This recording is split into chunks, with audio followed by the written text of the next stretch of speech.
นี่ก่อนแม่มันขยัน หยดมุ้งนึงได้กินกันเดียว มันไม่ได้เกี่ยวกันดอก สองโมงก็กินได้กินของแซ่บนะพุ่นนะป้าจิตดอกผู้ใดจะมากินมาเด้ออะไรงามๆ จะได้สกินเบิร์ดเลยฮะ จังได๋สิกินเบิดเขาถามจังได๋สิกินเบิดใช้สร้างนี่ว่าสร้างนี่ว่าสร้างเลือดแปลง โอ้ยันเลยถอกถิ่นอยู่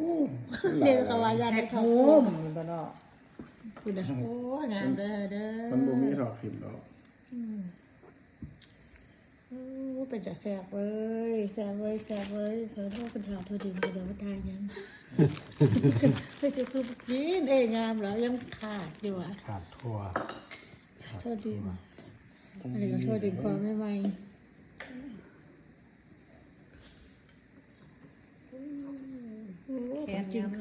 เขาจิงโก้เพิ่นเขาสั่นเบิ่ง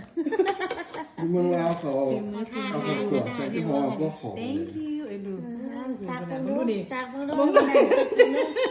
ซีม ติดฟ้าเงินบ่ว่าบ่ อันนี้ซีม หัวซิงไข่กับสำหรับอยู่หอเขาบ่เข้าปานใดเด้ เป็นจังได๋ กูด กูดเอ้ยกูดเขาว่า เฮ็ดเองกินเองแซ่บเอง คนผู้เขามันก็เสียบ่เสียดอกบ่ได้ เอ กิน งกินเองแซ่บเองเขาว่าเอาบ่แซ่บก็บ่ได้แล้วมันแค่นั้นตันอยู่พุ่นน่ะ งามขนาดเนาะเป็นน้ำเลยนะ แต่ถ้าใครบ่แซ่บก็ไปหาหมอ เออ